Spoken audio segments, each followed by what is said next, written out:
While Dover came and went, I do think there's some things from this race and in general for the season that we kind of learned from it, so I want to jump right on into it. Firstly, I think the powerhouse teams are in a league of their own right now.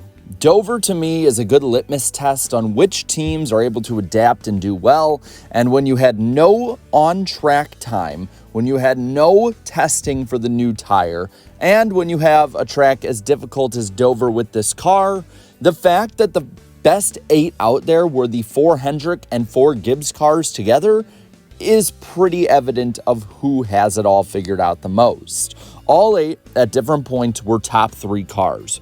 Yeah, you can talk about Ty Gibbs not being up there all that much, still got top 5 and ran some pretty good speed. Alex Bowman, same damn thing. At one point was the fastest on track.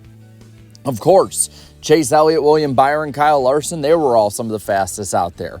Denny Hamlin was awesome all day, and Christopher Bell was the only one getting in his own way, basically, during this race because he was one of the best out there. And, of course, Chase Briscoe at the end was coming on going for the win. You'd think that this would probably make them all championship contenders and ready to go, and yeah, they'll be contenders, but this probably has no bearing on what actually happens in the playoffs. Looking at this as well, I will say this. Denny Hamlin should be, at least in the discussion, as one of the 10 to 12 best Cup drivers and possibly NASCAR drivers of all time. He got his 58th career win, which is solidly putting him 11th all time. 3 of those now are Daytona 500s, 3 are Southern 500s, and a 600 just needs the Brickyard to really have the entire crown. And at this point, he is probably the best driver in NASCAR history to not win a title. But when you look at the fact that even drivers nowadays say titles aren't really as big anymore, does it really look like that much of a blemish on his resume? Of course, the number being 1 instead of 0 would add to it, but still. He is 2 wins away from 10th all-time with just Kevin Harvick, and he's only 5 behind Kyle Busch in 9th. While I don't think he'll reach Dale Earnhardt at 76, seeing how he's 18 away there, he's doing all of this at the age of 44, going on 45, in an era where old men do not last long. And when you see an old guy doing well at a young man's game, you know it means he is one of the best. He could fall off the age cliff at any point. It happens to every driver. Father Time always wins. But you have to think that Denny Hamlin at this point, he's not slowing down anytime soon. Third is that Chase Elliott is almost back. The speed is there. He's the points leader. He led over half of the race at Dover, which, if I'm not mistaken, is the most laps he's led in any Cup race ever outside of Martinsville. And you would think with all of this, yeah, of course, if he's outrunning his superstar teammates, if he is one of the best out there and he's dominating at one of the most difficult tracks and it's one of his best, yeah, he should be back. But pit calls remain an issue. Alan Gustafson has shown over and over again a weakness, a blind spot, whatever you want to call it when it comes to strategy, and it needs to be addressed if Elliott is to win more races and also be in contention for the championship. The call to take 2 tires and not stay out when that ended up being the right call is something that we can Monday morning quarterback, but at the same time, in the moment, you had to think with tires not mattering as much and him being better than Denny Hamlin for the most part, Elliott in that position could have won this race, and I will say this because of how well he did, Chase Elliott should have won. Another thing is that Dover needs some juice. They need something to pump them up because to me, it just feels like this current date is just floating. Yeah, they had that spring date for a bit. Now their single date is moved to the summer. Others say maybe it could be moved to September or August or whatever. To me, being down to 1 date with visually attendance being down still and the racing not being any better thanks to the next gen's dirty air issues, a Tyrant King is what it is at this point, and having no draw on television, Dover, in my opinion, is a race that really needs something, whether it be a setup of the cars or whether it be just a date that works better.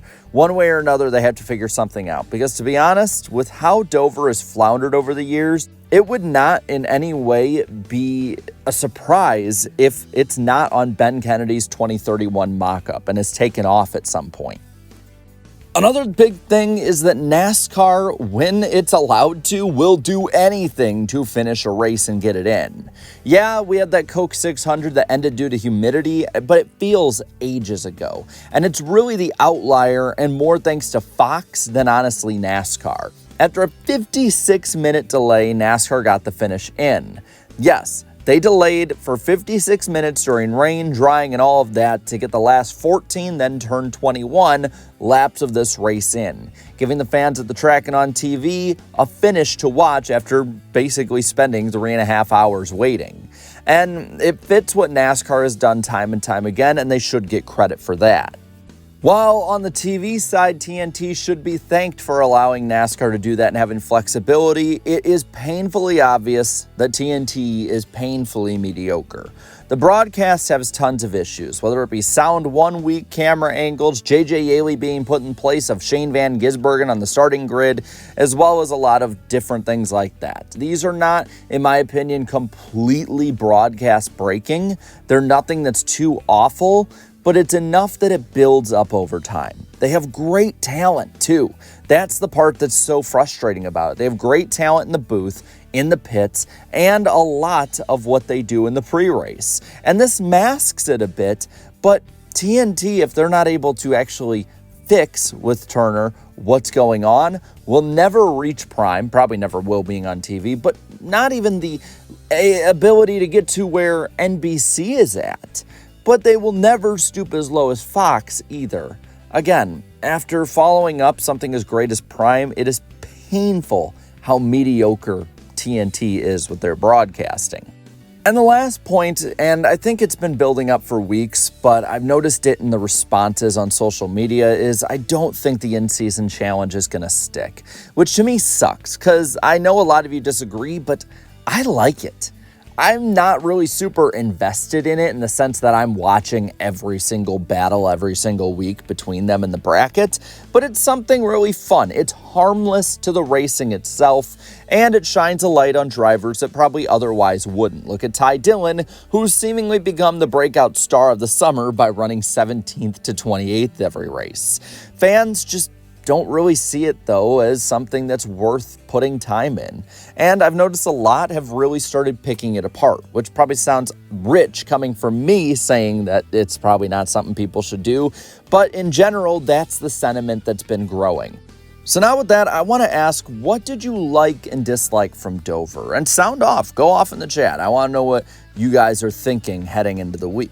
Well, all right, leave a like in this video, share this video, and subscribe to this channel for more great and fun NASCAR content. Thank you so much to all my channel members for your continued support, and until next time, have a good one.